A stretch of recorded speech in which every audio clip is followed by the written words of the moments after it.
بسم اللہ الرحمن الرحیم۔ السلام علیکم ورحمۃ اللہ وبرکاتہ۔ محترم ناظرین، اردو کمیونٹی بحرین کی جانب سے میں آپ تمام کا خیر مقدم کرتا ہوں۔ اللہ تعالیٰ کے حمد، ثنا اور شکر کے ساتھ کہ اس نے ہمیں یہ سنہرا موقع عطا فرمایا۔ آج ہمارے درمیان موجود ہیں محترم شکیل احمد اعظمی صاحب۔ محترم ناظرین، آگے بڑھنے سے پہلے درخواست ہے کہ جو ابھی تک ہمارے چینل کا حصہ نہیں بنے ہیں، یعنی جنہوں نے ابھی تک سبسکرائب نہیں کیا ہے، تو ان سے درخواست ہے کہ وہ سبسکرائب کر لیں تاکہ ہمارے پروگرام کا ان کو بر وقت نوٹیفیکیشن مل سکے، اور اس کو زیادہ سے زیادہ شیئر کریں تاکہ جو ہے آپ اس میں اجر آپ کا جو ہے دوگنا کئی گنا ہو سکے۔ محترم شکیل صاحب سے درخواست ہے کہ وہ اس پہ تفصیل سے گفتگو کریں۔ الحمدللہ رب العالمین والصلاة والسلام علی سید الانبیاء واشرف المرسلین وعلی آلہ وصحبہ اجمعین، اما بعد، اعوذ باللہ من الشیطان الرجیم، بسم اللہ الرحمن الرحیم۔ لقد من اللہ علی المؤمنین اذ بعث فیہم رسولا من انفسہم یتلو علیہم آیاتہ ویزکیہم ویعلمہم الکتاب والحکمہ وَإِن كَانُوا مِن قَبْلُ لَفِي ضَلَالٍ مُبِينٍ۔ قابل احترام بزرگوں، بھائیوں اور بہنیں، ہمارا آج کا موضوع ہے حب رسول صلی اللہ علیہ وسلم اور اس کے تقاضے۔ اس سے پہلے ہم گفتگو کر چکے ہیں اس موضوع پر، پہلی قسط اور پہلا حلقہ آپ حضرات دیکھ چکے ہیں، اور آج اسی کی تکمیل ہے۔ کچھ باتیں رہ گئی تھیں جو آپ کے سامنے آج رکھنی ہے۔ یہ بات ذہن میں رکھنی چاہیے کہ رسول پاک صلی اللہ علیہ وسلم کی حیات طیبہ اتنی وسیع ہے اور اس کے اتنے روشن پہلو ہیں کہ اس پہ گفتگو کرنے کے لیے بہت وقت چاہیے۔ کسی بھی لحاظ سے، کسی بھی طرف سے آپ دیکھیں تو حضور پاک صلی اللہ علیہ وسلم کی سیرت، آپ کا کردار، آپ کی حیات طیبہ وہ دامن دل کو اپنی طرف کھینچتی ہے، اور بے شمار پہلو ہیں جن کا حق ہے کہ انہیں بیان کیا جائے تاکہ لوگ ان سے نصیحت حاصل کریں، ان سے سیکھیں اور اپنی زندگیوں کو ان کے مطابق ڈھالنے کی کوشش کریں۔ ہم نے جو پہلے حلقے میں گفتگو کی تھی اس میں ہم نے بتلایا تھا کہ رسول اللہ صلی اللہ علیہ وسلم کی بعثت وہ اللہ سبحانہ وتعالیٰ کی طرف سے پوری انسانیت کے لیے انعام عظیم ہے، بہت بڑی نعمت ہے، صرف عربوں کے لیے، قریش کے لیے ہی نہیں، پوری انسانیت کے لیے، اور یہ اللہ کی نعمت، رحمت تا قیامت ہے، اور پوری دنیا کے لیے، تمام انسانوں کے لیے ہے، ہر علاقے اور ہر زبان اور ہر نسل کے لوگوں کے لیے ہے۔ اور پھر اس کے بعد ہم نے بتلایا تھا کہ کیا اسباب تھے کہ لوگوں نے رسول اللہ صلی اللہ علیہ وسلم سے ان کے وقت میں محبت کی، یعنی جو لوگ ایمان لائے۔ اور آپ جانتے ہیں کہ حضور پاک صلی اللہ علیہ وسلم نے جب بندگی رب کی دعوت بلند کی اور لوگوں کو اللہ کے دین کی طرف، اللہ کی بندگی کی طرف بلانا شروع کیا، تو اس وقت نہ صرف یہ کہ مکہ مکرمہ بلکہ پورے ملک کے، بلکہ پوری دنیا کے کیا حالات تھے۔ انسانیت ہدایت کی مشعل کھو چکی تھی اور وہ گمراہی کے دلدل میں پھنسی ہوئی تھی۔ تو ایسے وقت میں جب اللہ کے رسول صلی اللہ علیہ وسلم نے دین کی دعوت شروع کی، تو اس وقت جو صحابہ کرام ایمان لائے، انہوں نے حضور پاک صلی اللہ علیہ وسلم کی قدر و قیمت کو پہچانا، اور وہ دین جو انہیں ملا اس کی قدر و قیمت کو انہوں نے سمجھا اور پہچانا، اور جتنی جانفشانی اور قربانی کے ساتھ اللہ کے رسول صلی اللہ علیہ وسلم نے اللہ کے دین کو لوگوں تک پہنچایا اور لوگ اس سے شرفیاب ہوئے، تو اس وجہ سے لوگوں نے محبت کی اور ٹوٹ کے محبت کی، اپنے جان و مال سے، اپنے اعزاء اور اقارب سے بڑھ کے، اپنے ماں باپ، اپنے آل و اولاد سے بڑھ کر جو ہے ان سے محبت کی۔ تو بے شمار اسباب تھے حقیقت میں جو یہ جمع ہو گئے تھے کہ جن کی وجہ سے صحابہ کرام نے ان سے محبت کی، اور یہ محبت منتقل ہوتی رہی ہے اور آج بھی ہے، اور تا قیامت یہ جاری رہے گی جب تک اللہ کے دین کے نام لیوا، اللہ کے نام لیوا لوگ رہیں گے، اللہ کے دین پر عمل کرنے والے لوگ موجود رہیں گے، تو اللہ کے ساتھ ساتھ اللہ کے آخری نبی حضرت محمد صلی اللہ علیہ وسلم کا ذکر بھی ہوتا رہے گا، ان کا بھی ذکر بلند ہوتا رہے گا۔ اشہد ان لا الہ الا اللہ کے ساتھ اشہد ان محمد رسول اللہ کا آوازہ بھی بلند ہوگا۔ پھر اس کے بعد ہم نے بتلایا تھا کہ یہ جو محبت ہے اس کے تقاضے کیا ہیں، اس میں سے چند ایک چیزیں ہم نے بیان کی تھیں اور چند باقی رہ گئی ہیں، وہ ہم آپ کے سامنے رکھتے ہیں۔ تو آج ہم بیان کر رہے ہیں کہ اتباع رسول کے بارے میں۔ اگر ہم اللہ کے رسول صلی اللہ علیہ وسلم سے محبت رکھتے ہیں اور رکھنی چاہیے، اس محبت کے بغیر ایمان کی تکمیل نہیں ہوتی، تو پھر اس کا تقاضا ہے کہ ہم اللہ کے رسول صلی اللہ علیہ وسلم کی اتباع کریں۔ اور یہ بات ذہن میں رہنی چاہیے کہ اس سے پہلے ہم اطاعت کے بارے میں بیان کر چکے ہیں۔ تو اطاعت اور اتباع میں فرق کیا ہے؟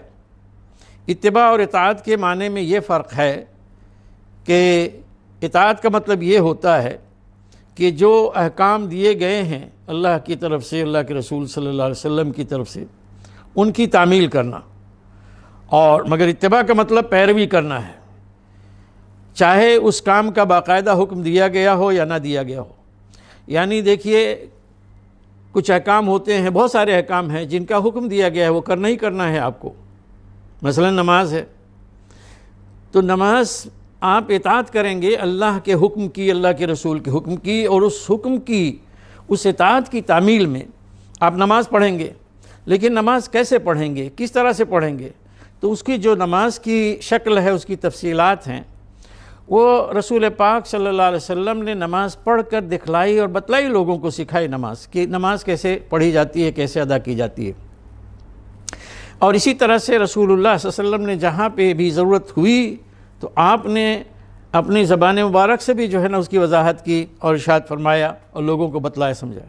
تو یہ دیکھیے، نماز کا حکم جو ہے یہ قرآن و سنت میں ملتا ہے، اور یہ تو دین کے جو بنیادی ستون ہیں ان میں سے ایک ہے اقامت صلاۃ۔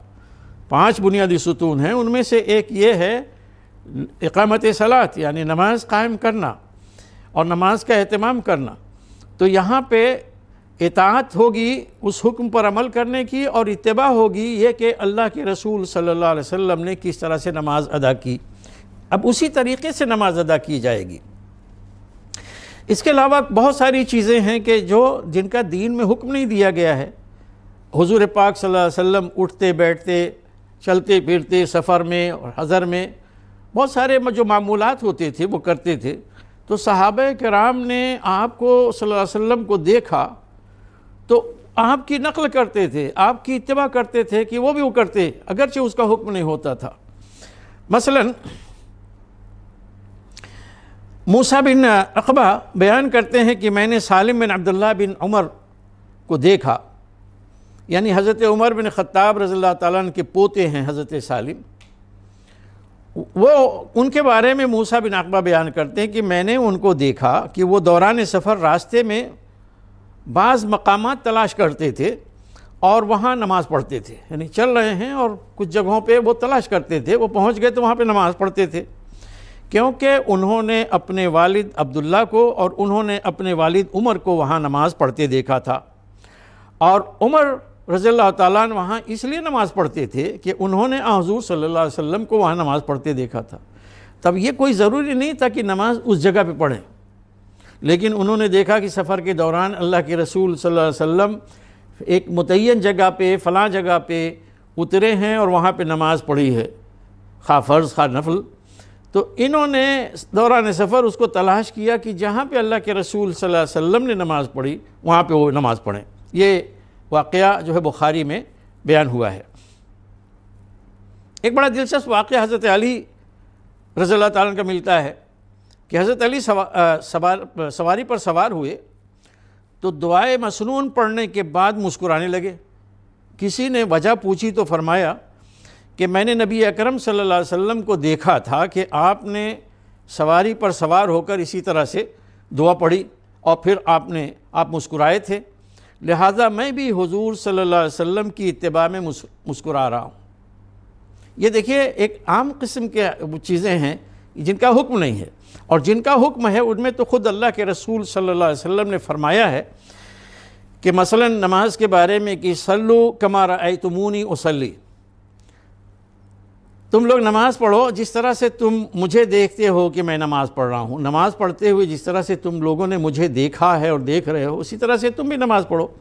تو کس طرح سے لوگوں نے دیکھا؟ صحابہ کرام نے دیکھا کہ آپ قبلہ روح ہو کے نماز پڑھتے ہیں، نماز کے اوقات متعین ہیں، نماز کے لیے اذان ہوتی ہے، فرض نماز آپ پڑھتے ہیں، اسی طرح نوافل بھی جب پڑھتے ہیں تو کس طرح سے تکبیر تحریمہ اور پھر اس کے بعد جو نماز کے سارے چیزیں ہیں وہ ایک کے بعد دیگرے وہ عمل اس پہ کرتے چلے جاتے ہیں۔ یہ تمام چیزیں متواتر عملی سنت یعنی امت کے درمیان عملاً یہ چیز نقل ہوتی چلی آ رہی ہے کہ یہ کبھی نہیں ہوا کہ پوری تاریخ میں نماز کا عمل غائب ہو گیا ہو اور لوگوں کو ضرورت پڑی ہو کسی کتاب کی طرف رجوع کرنے کی۔ کتاب میں جو روایات ہیں، احادیث ہیں، وہ حقیقت میں اطمینان مزید کے لیے ہیں اور بوقت ضرورت ان سے تشریح ان کی ہوتی ہے، لیکن جہاں تک عملاً نماز کی ادائیگی کی بات ہے یہ تو عملاً امت کرتی چلی آ رہی ہے۔ کیوں؟ انہوں نے اللہ کے رسول صلی اللہ علیہ وسلم کو نماز پڑھتے ہوئے دیکھا۔ یہی بات رسول پاک صلی اللہ علیہ وسلم حج کے مناسک کے بارے میں فرماتے ہیں کہ مجھ سے حج کے مناسک لو یعنی سیکھو اور اس پر عمل کرو۔ بعض صحابہ کرام یہ رسول پاک صلی اللہ علیہ وسلم کی ایک ایک حرکت اور کچھ بھی آپ کو کرتے دیکھتے اور وہ اسے اپنا لیتے محبت میں۔ چنانچہ حضرت انس مثال کے طور پر حضرت انس رضی اللہ تعالیٰ کو کدو بہت پسند تھے، کیونکہ اللہ کے رسول صلی اللہ علیہ وسلم کو کدو پسند تھے یعنی کھانے میں۔ تو یہ کوئی ایسی چیز نہیں ہے کہ کہا جائے کہ اس کا دین سے کوئی تعلق ہے کہ فرض ہے یا لازماً کوئی کھائے، سنت موقدہ، ایسا نہیں۔ آپ صلی اللہ علیہ وسلم نے کھایا، اس پہ اپنی پسندیدگی کا اظہار فرمایا، تو آپ کی مرضی چاہے کھائیں چاہے نہ کھائیں، یعنی اگر آپ کے ہاں ہے تو کھائیے۔ اور لیکن فرق یہ ہے کہ جب رسول پاک صلی اللہ علیہ وسلم کے ساتھ اس کی نسبت کر کے محبت کے ساتھ اسے کھایا جائے گا کہ میرے رسول صلی اللہ علیہ وسلم نے، معلم انسانیت نے اس کو کھایا پسند فرمایا ہے تو میں کیوں نہ پسند کروں، تو واقعہ یہ ہے کہ پھر وہ چیز جو دین میں سے نہیں ہے وہ بھی جو ہے نا باعث ثواب اور باعث اجر بن جاتی ہے۔ تو حضرت انس جو ہے وہ کدو پسند کرتے تھے، حضرت جابر رضی اللہ تعالیٰ کے بارے میں کوئی سرکہ پسند کرتے تھے، وہی جو ہے نا حضور پاک صلی اللہ علیہ وسلم کو دیکھا کہ آپ نے انگوٹھی پہنی ہوئی ہے تو وہ انگوٹھی پہنتے تھے۔ تو اس سلسلے میں بہرحال جہاں تک اتباع رسول صلی اللہ علیہ وسلم کی بات ہے، قرآن میں دیکھیے اس کا حکم ملتا ہے واضح طور پہ اور بار بار ملتا ہے، لیکن ان تفصیلات میں یہ تمام آیات کو جمع کرنے کی ضرورت نہیں ہے۔ ایک عظیم الشان آیت جو ہے وہ اس سلسلے میں آپ کے سامنے پیش کر دی جاتی ہے، جو بہت کچھ حقیقت میں بتلاتی ہے۔ اللہ سبحانہ و تعالیٰ اپنے نبی حضرت محمد صلی اللہ علیہ وسلم سے خود مخاطب ہو کے فرماتے ہیں قرآن میں ہے کہ قُلْ إِن كُنتُمْ تُحِبُّونَ اللَّهَ فَاتَّبِعُونِي يُحْبِبْكُمُ اللَّهُ، یعنی اللہ سبحانہ وتعالیٰ فرماتے ہیں کہ اے محمد صلی اللہ علیہ وسلم آپ لوگوں کو بتا دیجئے، یہاں پہ لوگ جو ہے اس سے مراد اہل ایمان ہیں، صحابہ کرام ہیں، انہیں بتلا دیجئے کہ اگر تم اللہ سے محبت کرتے ہو، ان کنتم تحبون اللہ، اگر تم لوگ اللہ سے محبت کرتے ہو تو پھر لازم ہے کہ فتبعونی، تم میری اتباع کرو، میرے نقش قدم پر چلو، میرے اسوہ حسنہ کو اپناؤ، تو اس کا نتیجہ یہ ہوگا کہ یحببکم اللہ، اللہ تم سے محبت کرنے لگے گا۔ دیکھیں یہ تو ہے ہی ہے کہ اللہ کے رسول صلی اللہ علیہ وسلم کی اتباع جو ہے وہ ضروری ہے، لیکن اللہ سبحانہ و تعالیٰ نے یہاں پہ یہ بتلا دیا کہ اللہ کے رسول کی اتباع کی فضیلت اور اس کا مقام مرتبہ، اس کا درجہ کیا ہے، کہ آپ اللہ سبحانہ وتعالیٰ سے محبت کریں گے اور کرنا چاہتے ہیں تو اللہ کے رسول کی اتباع کریں. تو آپ اٹھے تھے اللہ سے محبت کرنے کے لیے، لیکن اللہ آپ سے محبت کرنے لگ جائے گا. اور ایک بندے کو چاہیے کیا؟ آپ چاہتے ہیں محبوب خدا بننا تو اللہ کے رسول صلی اللہ علیہ وسلم کی اتباع کیجیے. تو کسی عالم نے لکھا ہے اور بہت خوب لکھا ہے حقیقت میں کہ اطاعت بلا محبت نفاق ہے، اور محبت بلا اطاعت و اتباع بدعت ہے. سمجھا؟ یعنی اس ہماری گفتگو کا اصل موضوع ہے محبت رسول صلی اللہ علیہ وسلم. تو آپ دیکھیں کہ اگر آپ کوئی عمل کرتے ہیں، اس عمل کے پیچھے اللہ کے رسول پاک صلی اللہ علیہ وسلم ان پر ایمان محبت کے ساتھ نہیں ہے، تو وہ روح سے خالی ہے وہ عمل جو بھی آپ کر رہے ہیں. تو یہ مجرد نفاق ہے. یعنی اب یہ دکھاوے کے لیے ہو سکتا ہے، کسی ضرورت کے لیے ہو سکتا ہے، مجبوری کے تحت ہو سکتا ہے، لیکن یہ ہے کہ وہ حقیقی عمل نہیں ہو سکتا. تو ایسا عمل جو نفاق ہو یا جس کی بنیاد نفاق پر ہو، جو ریاکاری کے طور پر ہو، ایسا کوئی بھی عمل، بڑے سے بڑا عمل اللہ کے ہاں قبول نہیں ہوتا. اور دوسری بات یہ کہی کہ محبت بلا اطاعت و اتباع بدعت ہے. اطاعت بھی کرنی ہے اور اتباع بھی کرنی ہے. اگر یہ اطاعت اور اتباع نہیں ہے، اس کے بغیر صرف محبت کا اظہار کیا جا رہا ہے، جیسے آج کل کے زمانے میں ہے، دن بدن سال بسال بڑھتا جا رہا ہے. ربیع الاول کے مہینے میں آپ دیکھیں کہ مسلمانوں میں کس طرح سے عید میلاد النبی کے نام پر بدعتیں جو ہے نا پھیلتی چلی جا رہی ہیں. وہ پوری کی پوری قوم جو ہے پٹاخے بازی کرتی ہے، ہلڑ بازی کرتی ہے، نہ جانے کیا کیا ہوتا ہے. اور اب تو یہاں تک ہو گیا کہ باقاعدہ سرکاری طور پر وہ چیز منائی جاتی ہے. اور بڑے شرمناک واقعات ہوئے ہیں کہ کہیں پہ کوئی خوبصورت نوجوان دوشیزہ جو ہے نا وہ اتاری گئی، جس کے بال کھلے ہوئے ہیں، کیا کہ یہ حور جنت ہے، اور پھر نوجوان وہاں پہ ڈانس کر رہے ہیں اور دھمال مچا رہے ہیں. تو یہ کیا ہے؟ یہ بدعت ہے. ظاہر ہے کہ جن لوگوں نے بھی حضور پاک صلی اللہ علیہ وسلم کی یعنی پیدائش کی مناسبت سے خوشی منائی تو یہ محبت ہی ہے، محبت کا اظہار ہے.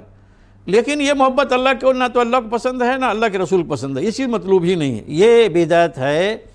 اس سے نہ صرف یہ کہ دین پر کوئی عمل نہیں ہوتا بلکہ دین کا بگاڑ ہوتا ہے. اور جو بھی شخص اللہ کے دین کو بگاڑنے کی کوشش کرے گا، چاہے کسی بھی طور پہ وہ کرے، اللہ کے رسول صلی اللہ علیہ وسلم اس سے بری، اس کا کوئی اس سے تعلق نہیں ہے.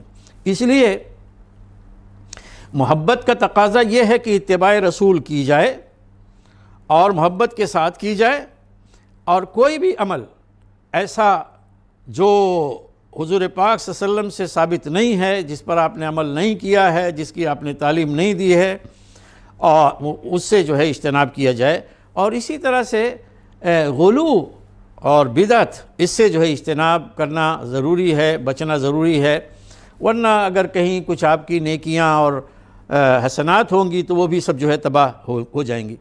یہاں پر یہ بات بھی ہمارے علم میں رہنی چاہیے کہ اللہ سبحانہ و تعالیٰ حضور پاک صلی اللہ علیہ وسلم کے حیات طیبہ کے بارے میں، آپ کی جو شخصیت ہے، آپ کی جو سیرت ہے، اس کو اسوہ حسنہ قرار دیتے ہیں. لقد کان لکم فی رسول اللہ اسوۃ حسنہ. تمہارے لیے اللہ کے رسول میں، یعنی اللہ کے رسول صلی اللہ علیہ وسلم کے زندگی میں، آپ کی سیرت میں، آپ کے کردار میں بہترین اسوہ ہے، بہترین نمونہ ہے، بہترین رول ماڈل ہے. تو آپ کو اس کی اتباع کرنی ہے. آپ دیکھیں کہ رسول اللہ صلی اللہ علیہ وسلم کو کیا پسند تھا، کیا ناپسند تھا. جو پسند تھا اس کو اپنائیے، جو ناپسند تھا اس سے روکیے. آپ صلی اللہ علیہ وسلم کس مشن پر مامور تھے، کیا آپ کی زندگی کا مقصد تھا، اسی مقصد کو آپ اپنائیے، اسی مشن پہ آپ لگ جائیے. یہ حقیقت میں صحیح محبت کا اظہار ہوگا. اس کے بعد ہم آتے ہیں محبت کے تقاضے ہی میں ایک بڑی اہم چیز ہے، اور اس پہ الحمدللہ امت جو ہے نا عمل پیرا ہے. وہ یہ کہ درود و سلام. لیکن درود و سلام کی اہمیت شاید کچھ لوگ جو ہے، بعض حضرات جو ہے نا واقف ہیں، پڑھنے کو پڑھ لیتے ہیں. لیکن آپ دیکھیں کہ درود و سلام کیا ہے.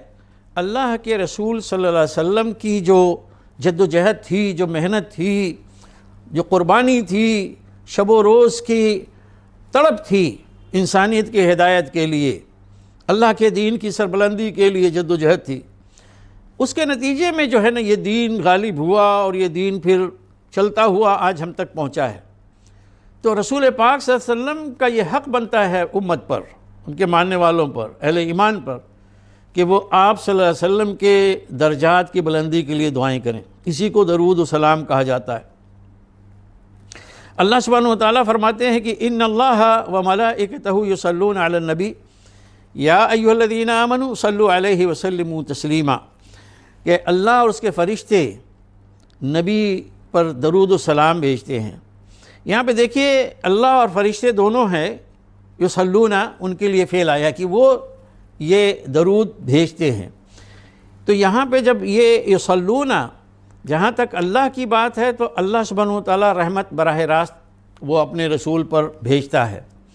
یہی فعل جب فرشتوں کے لیے یا غیر اللہ میں سے کوئی بھی ہمارے لیے انسانوں کے لیے جب استعمال ہوتا ہے تو اس کے معنی ہو جاتے ہیں کہ اللہ سے دعا کرنا کہ اللہ اپنے رسول پر درود و سلام بھیجے، ان پر اپنی رحمتیں نازل فرمائے۔ تو اللہ اور اس کے فرشتے نبی پر درود و سلام بھیجتے ہیں، لہذا یہ حکم ہوا کہ یا الذین آمنو، تو اے لوگوں جو ایمان لائے ہو تم بھی اللہ کے رسول صلی اللہ علیہ وسلم پر درود بھیجو اور خوب سلام کرو۔ سلمو تسلیمہ ہے، یہ عربی زبان میں جب اس طرح سے بولتے ہیں سلمو اور تسلیمہ، تو اس کا مطلب یہ نہیں ہوتا کہ ایک بار کبھی بھی زندگی میں پڑھ لیا، نہیں، کثرت سے اس کو پڑھنا چاہیے، روز پڑھنا چاہیے، جب موقع ملے آپ پڑھیں۔ یہ حقیقت میں جتنا آپ پڑھیں گے اس کا مطلب یہ ہے کہ یہ محبت کا اظہار ہے۔ اور پھر آپ دیکھیں کہ یہ جو آپ پڑھتے ہیں تو یہ ضائع نہیں جاتا ہے، یہ مفت میں نہیں ہوتا، یا ایسا نہیں کہ اس کی کچھ آپ کو اس پہ مل نہیں رہا ہے، بہت کچھ ملتا ہے۔ میں آگے اس کو بتاتا ہوں، لیکن پہلے گفتگو جو ہے حدیث کی روشنی میں مزید اس کو مکمل کر لیا جائے۔ حضرت عمر بن خطاب رضی اللہ تعالیٰ عنہ فرماتے ہیں کہ جب تک تو اپنے نبی پر درود نہ بھیجے دعا زمین و آسمان کے درمیان معلق رہتی ہے، اوپر نہیں چڑھتی، سمجھے؟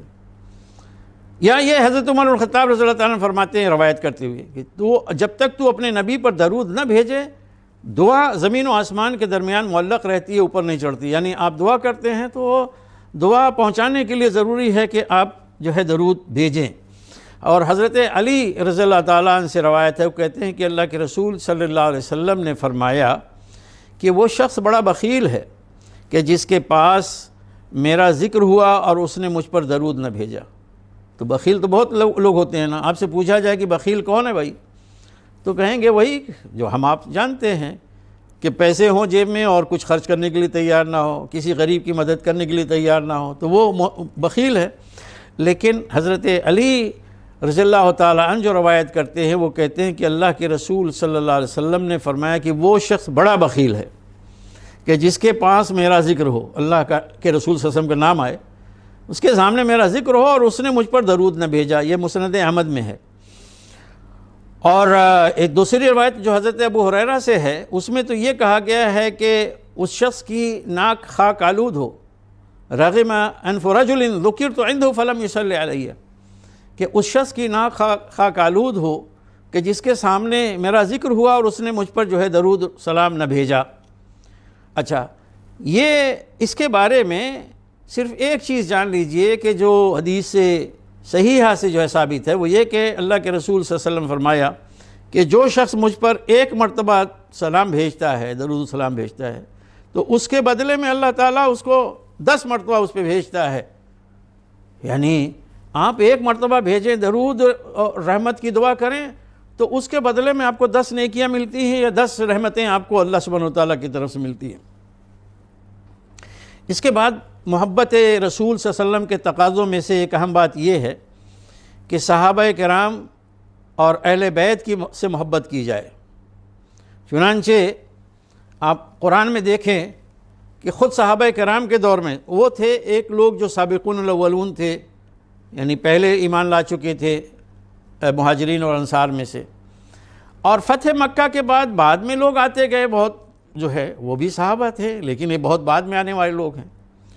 تو اس وقت جو ان کو دعا سکھائی گئی، ان کے بارے میں بتلایا گیا کہ جو بعد کے آنے والے لوگ ہیں وہ ان کا رویہ اپنے جو سابقین ہیں، سبقت لے جانے والے لوگ، ان کے بارے میں کیا ہے، تو ان کی دعا جو ہے قرآن شریف میں نقل ہوئی ہے کہ والذین جاؤوا من بعدہم یقولون ربنا اغفر لنا ولإخواننا الذین سبقونا بالایمان ولا تجعل فی قلوبنا غلا للذین آمنوا ربنا انک رؤوف رحیم. یعنی وہ لوگ جو ان کے بعد آئے، یعنی پہلے جو ایمان لا چکے تھے اور مدینہ میں آباد ہو چکے تھے مہاجرین اور انصار میں سے، فرمایا کہ ان کے بعد جو لوگ آئے وہ کہتے ہیں، یہ دعا کرتے ہیں اللہ تعالیٰ سے کہ اے ہمارے رب، ہماری بھی مغفرت فرما اور ہمارے وہ بھائی جنہوں نے ایمان میں ہم سے سبقت کی ہے، اور ہمارے دلوں میں کوئی کینہ، کوئی چھل کپٹ نہ رکھ. اب دیکھتے ہیں کہ آخر وقت میں فتوحات ہوئیں تو لوگوں کو مال غنیمت ملا، تو اب بعد میں جو آنے والے لوگ ہیں انہیں تو وہ اتنا نہیں ملا جو پہلے والے لوگ پہلے سے موجود تھے. تو یہ نہ ہو کہ بعد میں آنے والے لوگ یہ سوچ بیٹھیں کہ بھئی سارا حصہ اور ساری کمائی تو ان کو مل گئی، سارے فوائد ان کو ملے، ہم کو کم ملے. تو اس کی وجہ سے دل میں کوئی اپنے کینہ نہ پالیں. کہ انہوں نے دعا کی کہ ربنا لا تجعل فی قلوبنا غلا للذین آمنوا، اہل ایمان کے بارے میں یا ان کے خلاف ہمارے دلوں میں کوئی غل، یعنی کوئی چھل کپٹ، کوئی کینہ نہ بنا. پروردگار تو بڑا رؤوف، مہربان اور رحم کرنے والا ہے. اور پھر ان کی تعریف یوں کی گئی ہے کہ سابقون الاولون، یعنی جو سبقت لے جانے والے ہیں پہلے کے مہاجر و انصار میں سے، اور جو والذین اتبعوہم بإحسان رضی اللہ عنہم ورضوا عنہ، اور جنہوں نے ان کی خوبی کے ساتھ پیروی کی، ان کے نقش قدم پر چلے، تو یہ وہ لوگ ہیں کہ جن سے اللہ راضی اور وہ اللہ سے راضی. ان کی تعریف کی گئی صحابہ کرام کی. تو معلوم یہ ہوا کہ صحابہ کرام کا مقام مرتبہ بہت بلند ہے، تو ان سے محبت کرنی ضروری ہے. یہ لوگ وہ تھے کہ جنہوں نے اللہ کے رسول صلی اللہ علیہ وسلم کی صحبت پائی، جنہوں نے اللہ کے رسول صلی اللہ علیہ وسلم کے ساتھ مل کے جنگیں لڑیں، جہاد کیا، قربانیاں دیں، جان لگائی، مال لٹایا، سب کچھ کیا. تو یہ معمولی چیز نہیں حقیقت میں. اور پھر یہ کہ ایک اشارہ جو ہے نا، ابرو چشم، ایک آنکھ کا اشارہ جو ان کے لیے کافی ہوتا تھا، رسول پاک صلی اللہ علیہ وسلم کی خدمت میں حاضر ہو کر اپنی جان تک قربان کرنے کے لیے تیار ہو جاتے تھے. چنانچہ فرمایا ہے ایک جگہ سورہ فتح میں کہ محمد رسول اللہ والذین معه اشداء علی الکفار رحماء بینہم تراہم رکعا سجدا یبتغون فضلا من اللہ ورضوانا. محمد اللہ کے رسول اور وہ لوگ جو ان کے ساتھ ہیں، یعنی صحابہ کرام، یہ کافروں کے مقابلے میں سخت اور آپس میں بڑے نرم ہیں. یہ ان کا باہمی جو ہے نا تعلق تھا. آج اہل ایمان کو بھی یہی کرنا چاہیے. یہ نہ کہ گروہ بنا لیا ہے اور ہر گروہ اپنے ہی کو سمجھتا ہے کہ وہی جنتی ہے، باقی سب کو وہ کفر کے فتوے لگاتا ہے، ان سے ناراض رہتا ہے. ہمارے درمیان جو ہے نا وہ کہہ لیجئے کہ نفرتیں ہیں. صحابہ کرام کا یہ رویہ نہیں تھا. تو وہ کیا ہے کہ آپس میں رحماء بینہم، آپس میں ایک دوسرے کے ساتھ بڑی رحمت اور محبت اور شفقت سے پیش آنے والے تھے. فرمایا کہ تم انہیں دیکھتے ہو کہ رکوع اور سجود کی حالت میں ہوتے ہیں وہ، یعنی یہ کثرت سے نمازیں پڑھنے والے ہوتے ہیں، اللہ کے حضور میں جھکے ہوئے ہوتے ہیں. اور کیوں کہ وہ اللہ کے فضل کے طلبگار ہوتے ہیں اور اس کی خوشنودی جو ہے چاہتے ہیں.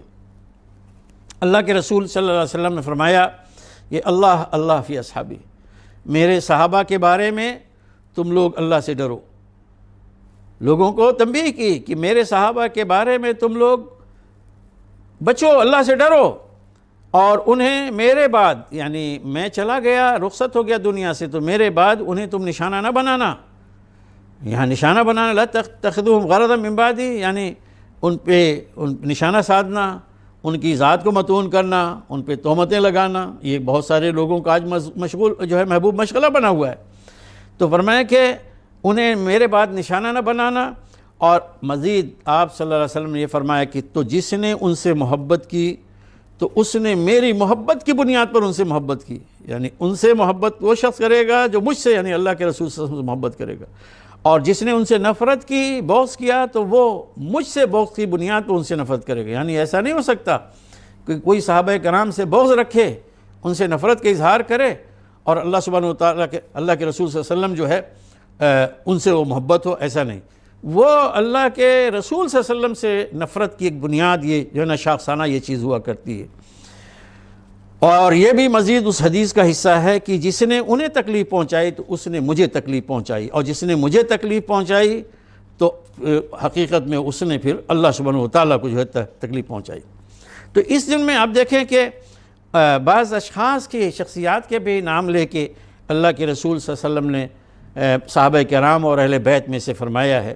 یہ تو صحابہ کرام کا ہو گیا ان جنرل۔ اب آگے اللہ کے رسول صلی اللہ علیہ وسلم فرمایا حضرت فاطمہ اپنی دختر کے بارے میں، حضرت فاطمہ رضی اللہ تعالی عنہا ان کے بارے میں فرمایا کہ یہ عورتوں کی سردار ہیں۔ حضرت حسن اور حسین اپنے نواسے، ان کے بارے میں اللہ نے دعا کی۔ بہت ساری باتیں ان کے بارے میں، یہ وقت نہیں کہ ان پہ یہ تفصیلی جو ہے روشنی ڈالی جائے، لیکن ایک دعا ہے کہ اللہم احبہما انی احبہما، پروردگار تو ان دونوں سے محبت کر، ان سے انہیں محبوب بنا، میں ان سے محبت کرتا ہوں۔ اور جہاں تک امہات المومنین کی بات ہے، ان کے بارے میں قرآن شریف میں آیا ہے کہ وہ ازواج امہاتم، کہ رسول پاک صلی اللہ علیہ وسلم کی بیویاں اہل ایمان کی مائیں ہیں۔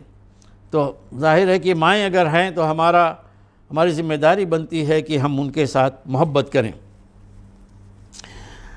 اور اس کے بعد محبت کا جو تقاضا ہے وہ یہ کہ رسول اللہ صلی اللہ علیہ وسلم کا جو مشن تھا، اور وہ تھا دعوت دین اور اقامت دین، اس مشن کو ہم جو ہے نا وہ اپنائیں، اس مشن کے لیے ہم کام کریں۔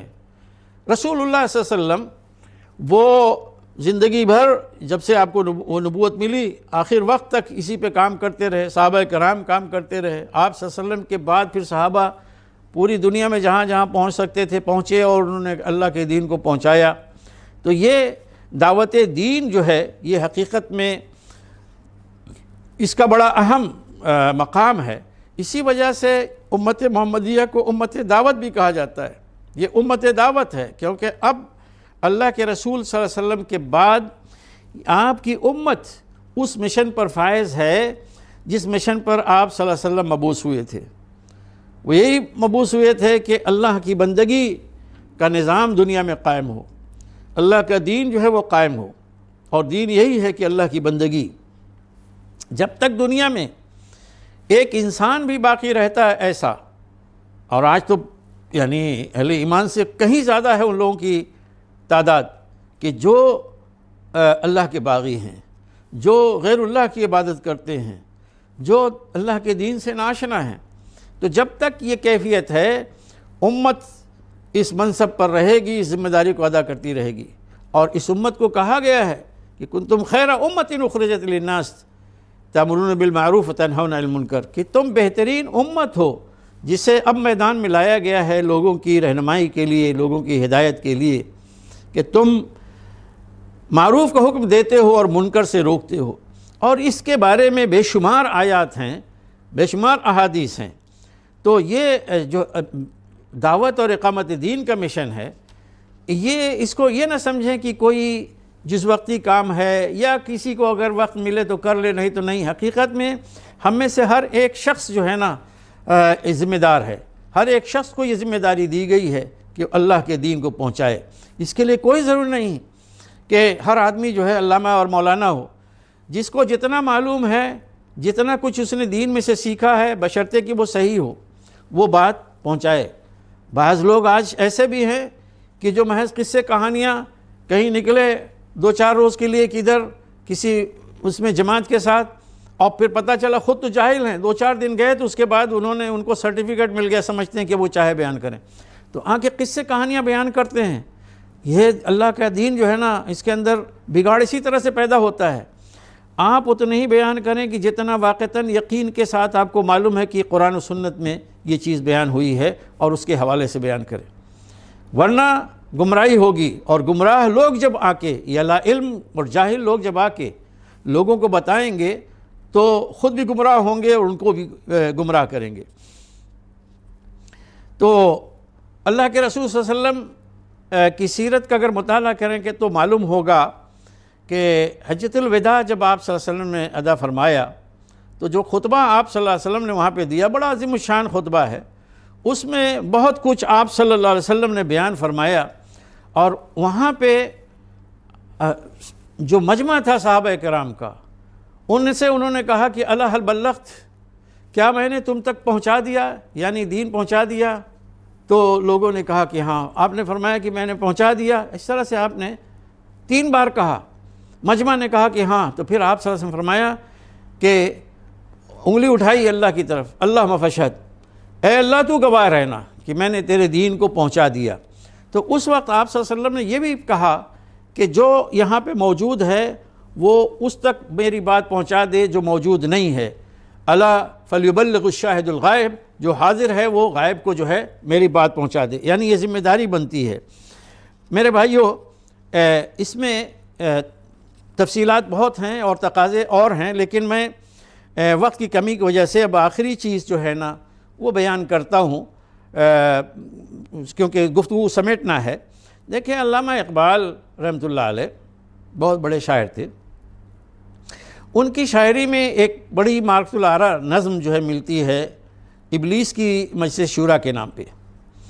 ابلیس کی زبانی انہوں نے بیان کیا ہے، اس کا سارا پروگرام، اس کا منصوبہ۔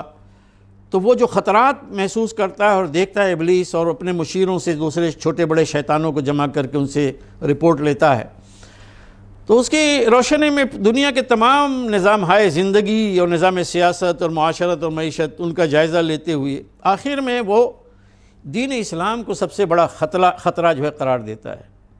آج آپ دنیا میں دیکھ رہے ہیں کہ اللہ کے رسول صلی اللہ علیہ وسلم کی شخصیت کو، کردار کشی جو ہو رہی ہے، آپ کی شخصیت کو داغدار کرنے کی کوشش کی جا رہی ہے، اور کن کی طرف سے؟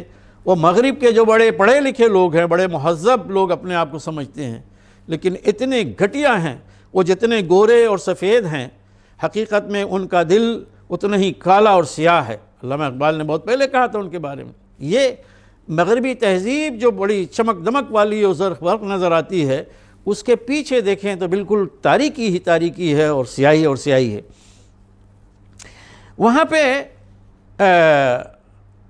علامہ اقبال نے اس نظم میں ابلیس کی زبانی مسلمانوں کے جو حالات اس وقت تھے علامہ کے دور میں، اور آج بھی بدلے نہیں ہیں، اس وقت کے حالات کی روشنی میں ابلیس تجزیہ کرتے ہوئے وہ کہتا ہے، اور ساتھ ہی ساتھ اسلام جو خطرہ ہے وہ اس کو بیان کرتا ہے۔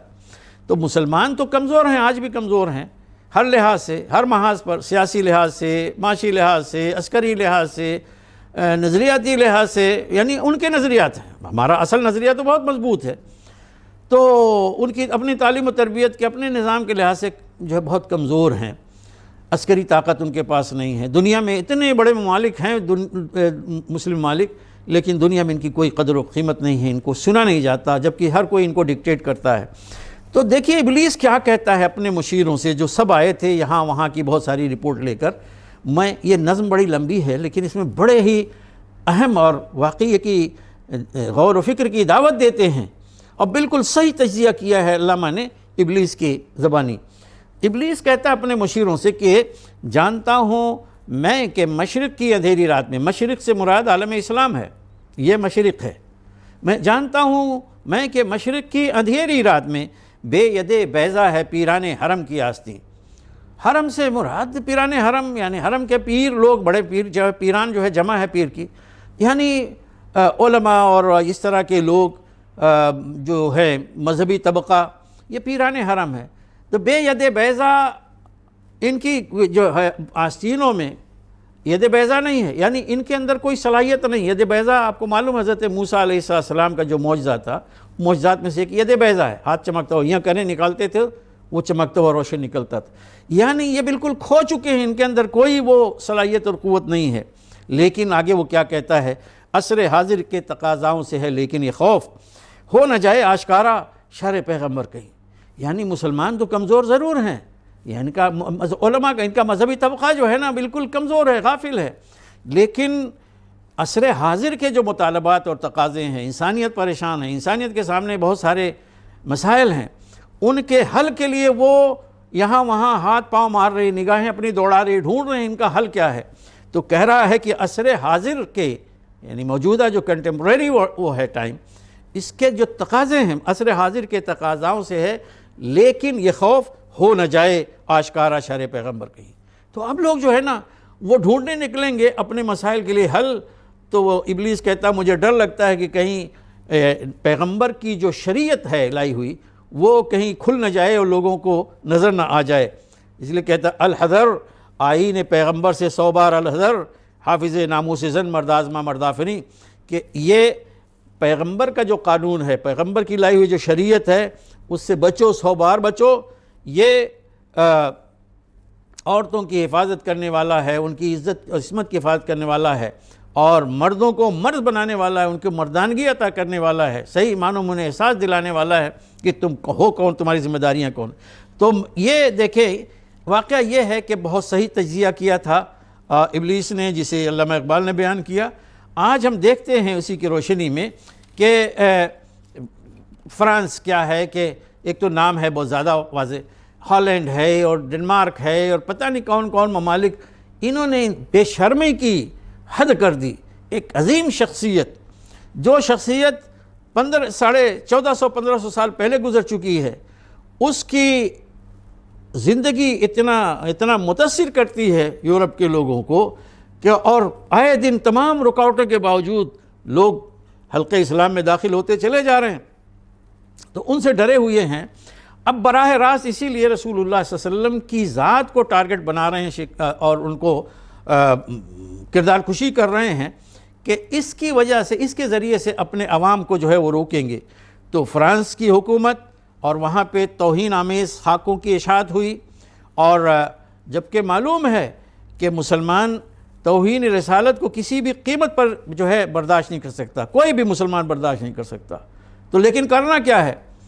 یہ دیکھیے اس طرح کے ہجومی جلوس اور مظاہرے کہ اپنے ملکوں میں، مسلمان ملکوں میں نکلے، اپنی چیزوں کو توڑ پھوڑ دیا اور ایک دن نکلے، یہ درست رویہ نہیں ہے۔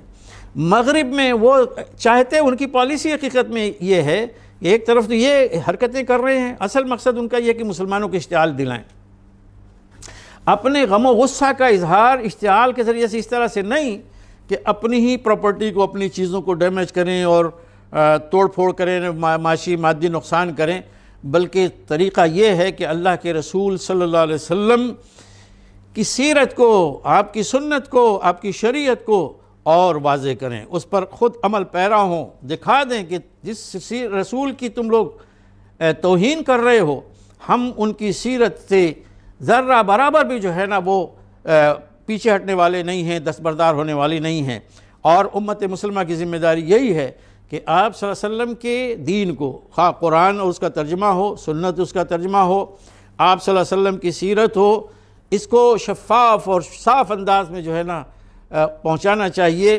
آج بھی انہی ملکوں میں اور انہی کے نتیجے میں بڑی حیرت انگیز بات یہ ہے کہ وہ لوگ ایمان لائے کہ جو خود جو ہے نا رسول اللہ صلی اللہ علیہ وسلم کی دشمنی میں پیش تھے، ایسے لوگ بھی ایمان لائے، اور دوسری طرف وہ جن کو نہیں ملی، دیکھیں کیسے حادثات ہو رہے ہیں کہ لوگ کس طرح سے اللہ تعالیٰ نے دنیا میں ان کو نشان عبرت بنا دیا، آخرت تو باقی ہے۔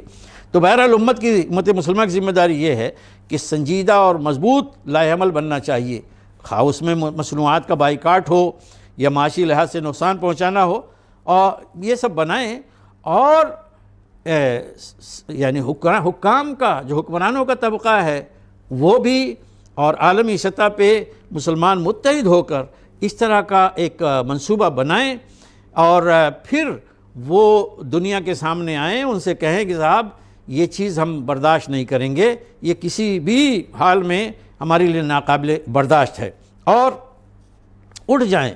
اسی طرح سے جب اللہ سبحانہ وتعالیٰ نے اس زمانے میں خطاب کرتے ہوئے صحابہ کرام کو مدینہ میں جو ہے وہ کہا تھا کہ اللہ کا رسول آج مدد کا محتاج ہے یا اس کی مدد کی ضرورت ہے، تو یہ فرما دیا تھا کہ اللہ تنصروہ فقد نصرہ اللہ، اس کے نصرت اور دفاع میں اگر تم آج نہیں کھڑے ہوئے، نصرت اور دفاع آج جو ہے نا وہ آج کے ہمارے دور کا وہ ہے، مطالبہ ہے، اگر محبت اللہ کے رسول سے ہے تو نصرت اور دفاع یہ ہمارے علماء بنائیں گے کہ اس کا طریقہ کار کیا ہو۔ تو فرمایا کہ اللہ تنصروہ، صحابہ کرام کو خطاب کر کے کہا اگر آج تم اس کی مدد نہیں کرتے تو دیکھو یہ نہ سمجھو کہ تمہارے مدد نہ کرنے، تمہارے نہ اٹھنے سے کچھ کام بگڑ جائے گا، فقط نصرہ اللہ، اذ اخرجہ الذین کفروا ثانی اثنین، تم کو معلوم ہے کہ اللہ اس کی مدد کر چکا ہے کب؟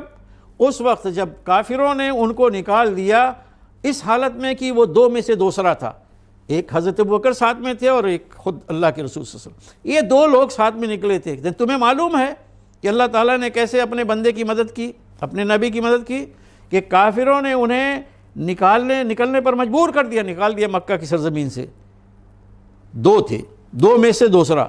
اذ ہما فی الغار، جبکہ وہ غار میں تھا، چھپے ہوئے تھے۔ اذ یقول لصاحبہ، اور جبکہ وہ اپنے ساتھی سے یعنی حضرت ابوبکر سے وہ کہہ رہا تھا لا تحزن، غم نہ کرو، یہ یقین تھا، لا تحزن ان اللہ معنا، یقیناً اللہ ہمارے ساتھ، اللہ کی مدد ہمارے ساتھ ہے۔ تو آج بھی ہمیں اللہ کے رسول صلی اللہ علیہ وسلم کی نصرت اور دفاع کے لیے کھڑا ہونا ہے مضبوطی کے ساتھ، لیکن یہ ہنگامہ آرائی نہیں، توڑ پھوڑ نہیں، بلکہ دین کی طرف رجوع اور دین کا التزام، دین پہ کی پابندی، اور اس میں یہ ہے کہ شریعت کو جو ہے نا وضاحت کے ساتھ بیان کرنا، آپ کی سیرت کا پیغام جو ہے آپ کے مشن کو پہنچانا، اور یہ جو ہے ہماری ذمہ داری ہے۔ تو یہاں پر ہم اپنی گفتگو ختم کرتے ہیں، اور ابھی بھی کچھ باقی ہے، اگر اللہ تعالیٰ نے توفیق دی تو پھر ایک تھوڑا عنوان بدل کے ہم انشاءاللہ آئندہ بھی اس موضوع پہ گفتگو جاری رکھیں گے۔ تو یہ چند چیزیں آپ کے سامنے بیان ہوئیں، اور اس دعا کے ساتھ اور اس درخواست کے ساتھ کہ اللہ تعالیٰ ہمیں توفیق دے، اور آپ حضرات ان چیزوں سے جو آپ کے سامنے بیان ہوئی ہیں ان کو اپنائیں گے، اور ان کے مطابق اللہ کے رسول صلی اللہ علیہ وسلم کی سنت کے مطابق اپنے آپ کو ڈھالیں گے، اور اس سیرت کو جو ہے نا اپنائیں گے، اور سیرت کے پیغام کو بھی آپ عام کریں گے۔ اگر ہم چاہتے ہیں کہ دنیا میں بھی سرخروئی اور عزت کا مقام اور آخرت کی کامیابی، تو واقعہ یہ ہے کہ رسول پاک صلی اللہ علیہ وسلم کی محبت کے بغیر یہ کام نہیں ہو سکتا۔ آپ کی محبت ضروری ہے، اور محبت کے جو تقاضے ہیں ان کو پورا کرنا ہوگا۔ یہی وہ چیز ہے کہ جس کے ساتھ اللہ سبحانہ وتعالیٰ نے اپنی نصرت کا، اپنی تائید کا اور اپنی مدد کا ہم سے جو ہے وعدہ کیا ہے۔ اللہ تعالیٰ سے دعا ہے کہ ہماری گفتگو کو قبول فرمائے، اور ہمیں رسول پاک صلی اللہ علیہ وسلم کی محبت ہمارے دلوں میں ڈال دے، اور آپ کے نقش قدم پر ہمیں چلنے کی توفیق عطا فرمائے۔ وآخر دعوانا ان الحمد للہ رب العالمین۔